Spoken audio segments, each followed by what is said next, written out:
plastique et le réemploi. Alors, c'est une flash conf pour répondre aux questions les plus fréquentes en matière de réemploi et d'interdiction de contenants plastiques. Alors, on a choisi pour cette flash conférence un format un peu original, un format très dynamique. C'est-à-dire qu'au lieu d'avoir une succession d'interviews, d'intervenants, eh bien, on vous propose un format, je vous le disais, très, très dynamique, puisqu'on a 20 minutes. Cette flash conf va durer 20 minutes, 10 questions, pas une de plus, et donc des réponses courtes et éclairantes de la part de nos intervenants. Alors, des intervenants que je vous présente tout de suite. Tiens, on va prendre le micro. Clara Mourgue, bonjour. Vous êtes chef de projet de planification écologique du système de santé à la DGOS. La DGOS, c'est la Direction Générale de l'Offre de Soins. Oui, tout à fait. Bienvenue. Et avec vous, on verra surtout l'aspect compréhension de la loi. Oui, pour les établissements de santé. Côté plutôt experte, mise en œuvre, ça sera avec vous, Nathalie Beugnot. Bonjour Nathalie. Bonjour. Chef de projet du groupement de commandes Tremplin, experte Tremplin et Restocco sur le sujet du réemploi. Tout à fait. Et puis on entendra également un retour d'expérience cet après-midi avec vous, Bruno Montuel. Bonjour. Bonjour. Vous êtes directeur de la restauration de Paray Vieille Poste, c'est en Essonne, et vous êtes membre Agores, l'association des responsables de restauration collective publique. Voilà. Tout à fait. Et puis également, on se posera, et il y aura 3 questions sur la REP, et ça sera à vous d'y répondre. Foucault Bachet, bonjour. Vous êtes chef de projet réemploi, restauration collective chez Cité Au Pro, le seul éco-organisme agréé pour la REP des emballages de la restauration. Absolument. Voilà, vous avez compris, donc voilà le principe de cette flash conf. Et ce que je vous propose, eh bien, c'est d'attaquer par la première partie qui va être donc sur la compréhension de la loi, et on va découvrir tout de suite la première question. Alors cette première question, vous la découvrez normalement en même temps que moi. Donc interdiction du plastique et obligation du réemploi. Quelles sont les obligations pour chaque restauration collective, Clara? Alors moi je vais faire le détail surtout pour les établissements de santé. Donc tout ce que je dis, ça s'applique uniquement aux établissements de santé. Pour la restauration collective en général, c'est affiché, mais je préfère que ce soit la Direction Générale de l'Alimentation qui réponde. Qui est sur la deuxième slide. Donc on va avoir le cas général pour la vente à emporter. Dans les établissements de santé, c'est contenants réutilisables ou composés de matières plastiques recyclables. Donc c'est l'article 24 de la loi climat. Pour la consommation sur place, y compris en chambre pour les établissements de santé, c'est vaisselle réemployable si on peut se restaurer à plus de 20 personnes. Et ça, c'est la loi AGEC, c'est l'article 77. On a le visuel juste après, si on peut le voir. Oui, s'il vous plaît. C'est un tableau de décision. Et enfin, spécifiquement aux services de pédiatrie, obstétrique, maternité, les centres périnataux de proximité et les services de protection maternelle et infantile, on a l'interdiction des contenants alimentaires en plastique, de cuisson, de réchauffe et de service. Et ensuite, on a des exceptions que je pourrais développer après.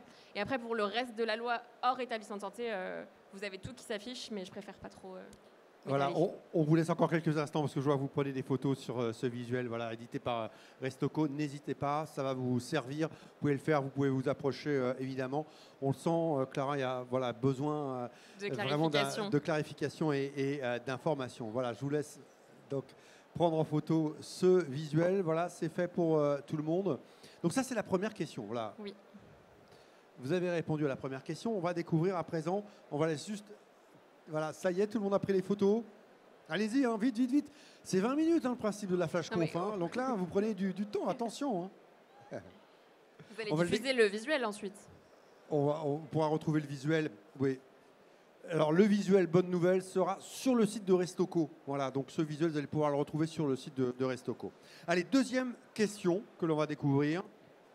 Toujours pour vous, Clara. Quelle exception dans les services de maternité, pédiatrique et obstétrique des établissements de santé? Y compris les centres de périnataux de proximité et les services de protection matérielle et infantile. Donc c'est le décret du 28 janvier 2025 qui définit les dérogations à l'interdiction. On va avoir tous les contenants en plastique qui sont des dispositifs médicaux, les contenants qui sont utilisés pour l'alimentation stérile quand les patients nécessitent une alimentation stérile, les contenants de produits transformés, préemballés lorsqu'ils ne sont pas réchauffés, les contenants des denrées alimentaires et substituts de denrées alimentaires destinés aux nourrissons, les tétines et les bacs de serrage pour les biberons, les films utilisés comme opercules, les couvercles, les moyens de fermeture et les joints dès lors qu'ils ne sont pas réchauffés, Les couverts, quand l'élément en plastique, il est conçu pour éviter les blessures pour les jeunes enfants. Et enfin, les contenants en plastique, quand la partie en plastique, elle ne touche pas les aliments et qu'elle a une vocation soit d'ergonomie, soit de protection sonore ou de température. Parfait, merci, c'est court, concis, c'est parfait. Allez, maintenant, Clara, on vous propose une petite séquence très rapide, accepté ou interdit. Voilà, l'idée c'est de démonter un peu les fausses idées. Alors, accepté ou interdit le silicone? Alors, juste toutes les réponses que je vais donner, c'est pour les établissements de santé. Et en l'occurrence, là, c'est dans le cadre de la loi AGEC, article 77 de la loi AGEC, sur les contenants en plastique de cuisson, de réchauffe et de service. C'est pas pour la restauration en général, c'est pour les établissements de santé. Précision utile. Silicone, le silicone, c'est du plastique au sens du code de l'environnement. Donc, c'est interdit, sauf les dérogations que je viens de vous dire avant.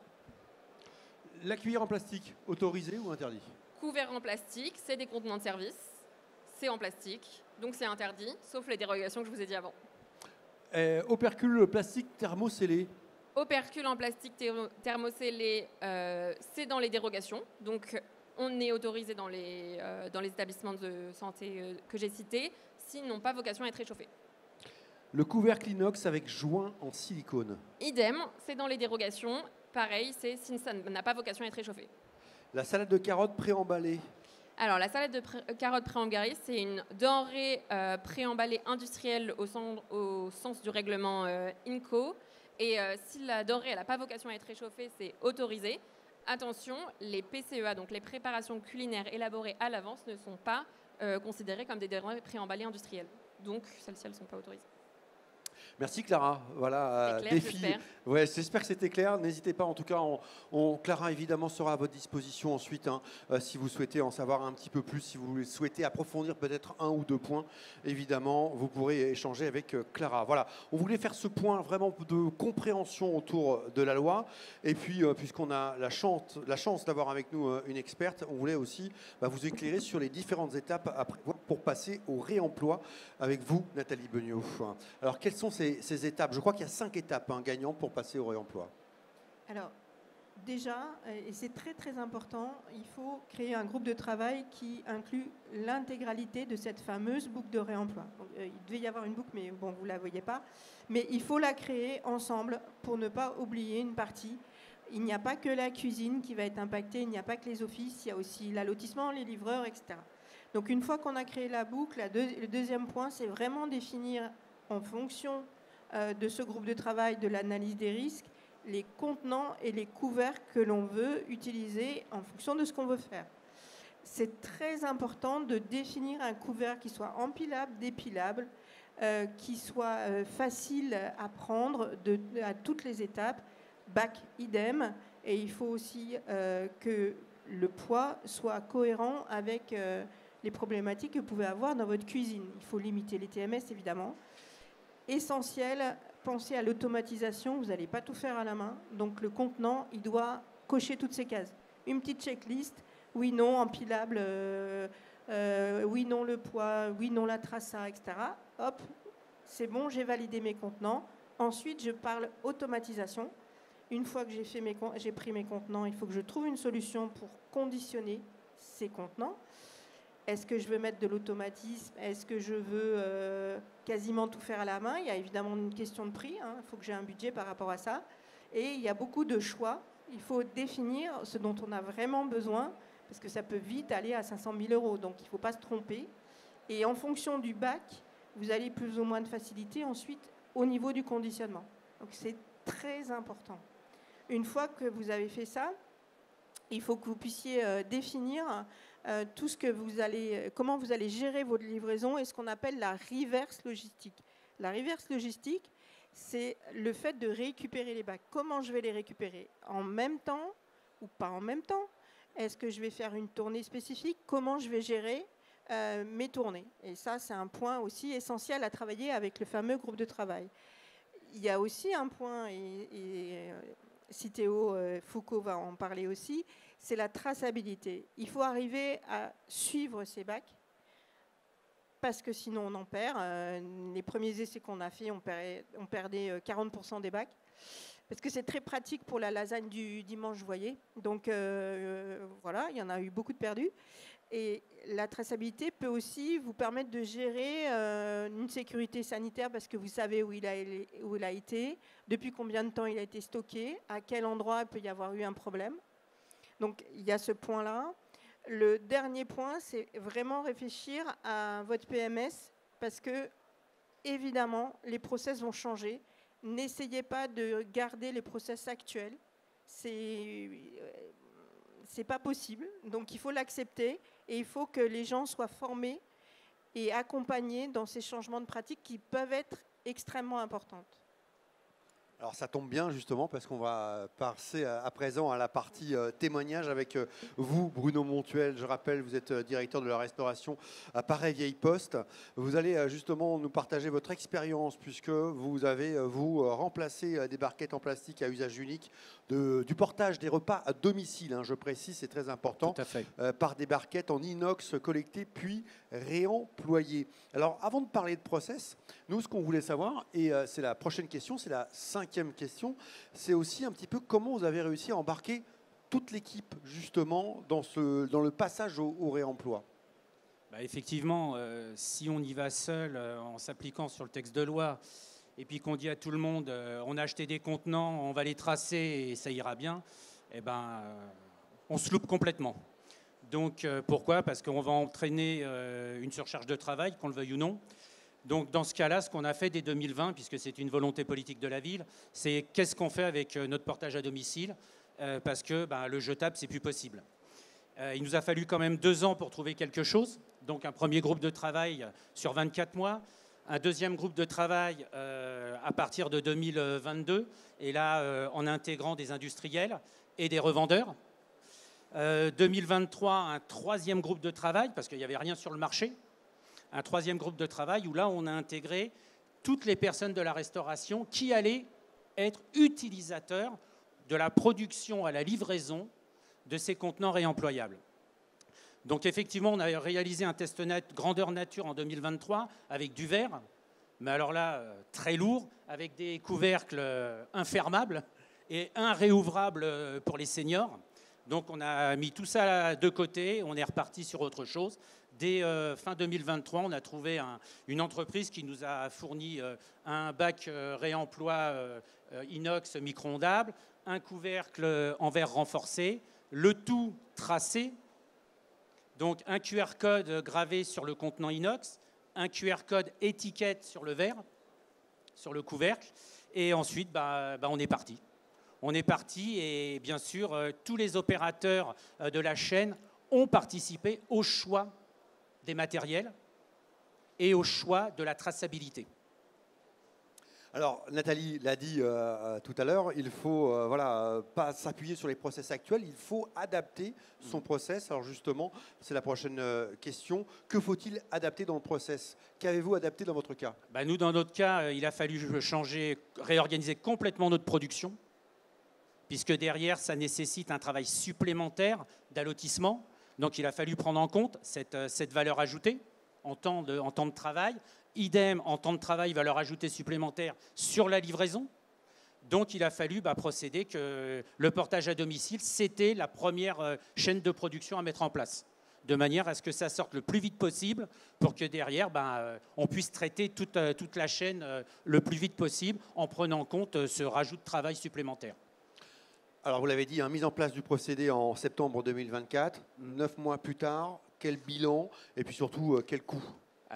Quel coût ? 100 000 € investis environ, ce qui intègre les études, les contenants, les couvercles, la bandeleuse, puisque la bandeleuse est un matériel qui nous permet de cercler le contenant avec son couvercle, le logiciel et tout le matériel de traçabilité qui accompagne le logiciel, les PAD, les doigtiers, de manière à pouvoir tracer tout ça. La création d'un temps plein, oui, parce que ça, on ne nous l'avait pas dit. On nous a dit, loi AGEC, il faut prendre du réemploi. Oui, on nous a accompagnés, effectivement, grâce à Citeo, merci, grâce à la région Île-de-France aussi. Mais par contre, on ne nous avait pas dit que derrière, il y avait grosso modo 27 000 € coûts chargés qu'on allait se coller pendant 20 ans. Donc, il a fallu investir. Il a fallu augmenter les allotissements de 20 à 30 minutes sur un portage de 90 portages jour. Il a fallu réorganiser aussi les tournées parce que ça nous prend entre 15 et 20 minutes supplémentaires par tournée. Il y en a 2. Et en termes de pertes, je dirais que nous, on a la chance de bénéficier de seniors qui sont hyper compréhensifs parce que pour le coup, c'est une génération qui est quand même très attentive, je dirais, au développement durable, au réemploi. Ils ont été habitués comme ça. Eux, ils ne découvrent pas. Nous, certains le découvrent et ils ne le découvrent pas en fin de compte. Et effectivement, on a perdu aux alentours d'une vingtaine d'unités, couvercles et contenants inclus, sur à peu près 9 mois de fonctionnement. Par contre, ce qu'il faut savoir, c'est qu'on a à peu près entre 14 et 17% de contenants et couvercles qui sont en retour hors délai. C'est-à-dire qu'ils ne sont pas perdus, mais ils sont systématiquement dehors. Donc sur à peu près 2880 unités entre le contenant et le couvercle, faites le calcul, hein, vous avez à peu près 320 unités qui sont dehors. Donc attention à l'investissement, bien prendre en compte, prenez un menu complet d'une journée. Si vous êtes sur 7 jours, prenez 7 jours. Hein. Investissez sur 7 jours, parce qu'entre les jours fériés et puis les problèmes de personnel éventuellement, on se retrouve vite à court de matériel, parce que ce qu'on ne savait pas avec le jetable, c'est que quand ils ont mangé à leur faim et qu'il en reste, ils le laissent dans le frigo ou ils le mettent au congélateur. Mais ce qu'on ne savait pas non plus, c'est que les barquettes jetables servaient à nourrir le chat, le chien avec les croquettes et puis l'approvisionner en eau. Donc on a retrouvé nos contenants avec QR code tracés qui servaient pour le lait du chat, pour les croquettes, voilà. Bon, ça c'est pour la petite anecdote, mais par contre, tout rentre dans l'ensemble, ça fonctionne assez bien. Je rajoute une question subsidiaire et vous avez 30 secondes, Bruno. Juste sur les convives, vous en parliez, comment ils le vivent? Aujourd'hui, quels sont les retours? Très bon. Très bon parce qu'en fin de compte, il ne faut pas rêver, quand on sert un repas dans une barquette jetable et quand on sert un repas dans un contenant en dur, en inox, c'est joli, ça brille, on a un couvercle en verre, c'est transparent, on voit ce qu'on mange. C'est quelque chose qui n'a pas de valeur par rapport à la barquette jetable. Et ça nous a permis aussi d'économiser quand même 120 000 barquettes an, ce qui n'est pas négligeable non plus, à notre petite échelle. Oui, Nathalie? Ils ont l'impression que c'est meilleur. À chaque fois, ils disent « Ah ben oui, c'est meilleur maintenant, ce qu'on vous sert. » Ouais. Tout à fait. Merci Bruno pour ce retour d'expérience. Allez, 4e partie avec la responsabilité élargie du producteur, la REP des emballages de restauration, entrée en vigueur le 1er janvier 2024. Et c'est avec vous, Foucault, qu'on va donc découvrir notamment les obligations REP. C'est la 6e question. 8e question. Ok, bonjour à tous. Du coup, sur la REP, qu'est-ce que c'est? C'est une responsabilité. Une responsabilité, on en a tous au quotidien des responsabilités, elles vous obligent. Elles vous obligent quant à la fin de vie de vos emballages. En l'occurrence, vous, restauration collective, vous avez 2 typologies d'emballages. Les monoportions, comme sur Paris Vieille Poste pour le partage à domicile, et les multiportions, c'est les grands bacs gastro ou parfois les poches plastiques, ce qui est souvent le cas dans les cuisines centrales.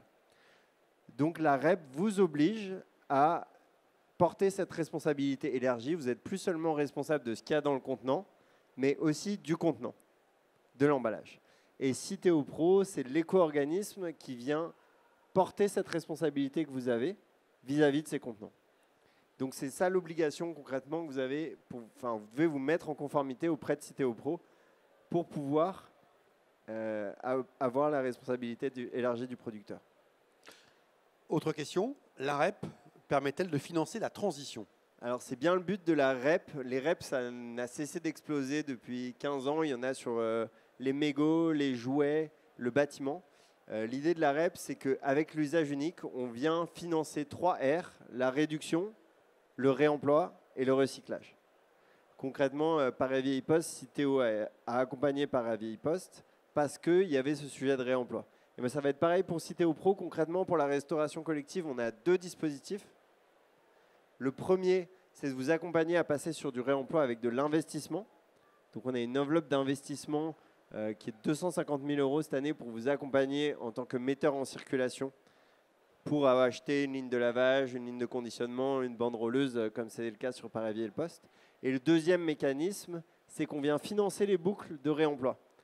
Donc, dès que vous faites une boucle avec un bac gastronorme, l'idée, c'est que l'AREP vient accélérer le déploiement du réemploi en mettant, c'est un peu l'équivalent d'une petite piqûre d'insuline pour accélérer le déploiement du réemploi. À terme, ça sera diminué, mais l'idée c'est qu'au début, c'est un petit shoot d'accélération pour l'aider à devenir mature et à créer les conditions d'un réemploi à l'échelle. Déclaration obligatoire à faire chaque année? Absolument. Dès lors que vous conditionnez des emballages, que ce soit du monoportion ou du multiportion, il faut que vous déclariez auprès d'un éco-organisme ces emballages pour pouvoir bénéficier aussi de ces soutiens. Et ça, éventuellement, si vous avez des questions sur les déclarations obligatoires, Foucault se tient à votre disposition, voilà, juste à l'issue de cette flash conf. Allez, dernière ou avant-dernière, non, dernière question. Donc, à venir, hein, une nouvelle législation sur les emballages professionnels qui vont inclure les emballages de la restauration. Si je comprends bien, il y a une fusion des REP, c'est ça? Absolument. Alors, quel impact aura justement la nouvelle REP des emballages professionnels? Alors, pour réexpliquer, du coup, la REP, vous avez compris, ça se développe sur plein de typologies de produits. L'idée, c'est que demain, il y aura une nouvelle REP qui s'appellera les emballages professionnels qui vont inclure les emballages de la restauration. Donc, ce que j'aime bien utiliser comme image, c'est qu'aujourd'hui, on joue dans un bac à sable avec des acteurs et des règles du jeu. Demain, ce bac à sable, ce sera un bunker d'un terrain de golf avec beaucoup plus d'acteurs et des nouvelles règles. On ne connaît pas encore ces règles, on espère les avoir à l'été. Et en tout cas, ce qu'on souhaite, c'est que l'ensemble des règles qui ont été édictées dans ce bac à sable puissent perdurer demain sur le terrain de golf, que seront les emballages professionnels. Parce que pour vous dire, les emballages professionnels, on parle des palettes, des films de palettes, des cartons de regroupement, ce qui est beaucoup plus large que les emballages de la restauration qui étaient seulement les gros emballages. Voilà, mais en tout cas, Citeo Pro se porte candidat sur la responsabilité élargie du producteur des emballages professionnels et on tâchera, dans la mesure du possible, en fonction du cahier des charges, d'assurer une continuité entre les services qu'on a aujourd'hui avec Citeo Pro et les services de demain sur les emballages professionnels. C'est pas simple comme sujet, donc je reste évidemment disponible à la suite de cette table ronde pour vous en dire plus. Voilà, d'ailleurs, l'ensemble de nos intervenants voilà, sont à votre disposition. Juste en face, voilà, l'espace Restoco, si vous souhaitez poser des questions peut-être un peu plus personnelles. Juste pour conclure, on va dire quand même que des associations donc, accompagnent cette transition. Et puis, Restoco mettra prochainement à votre disposition sur son site web une boîte à outils pour aider justement les collectivités à mieux comprendre ces nouvelles réglementations. Voilà, donc ça sera disponible très prochainement sur le site web de Restoco. Voilà.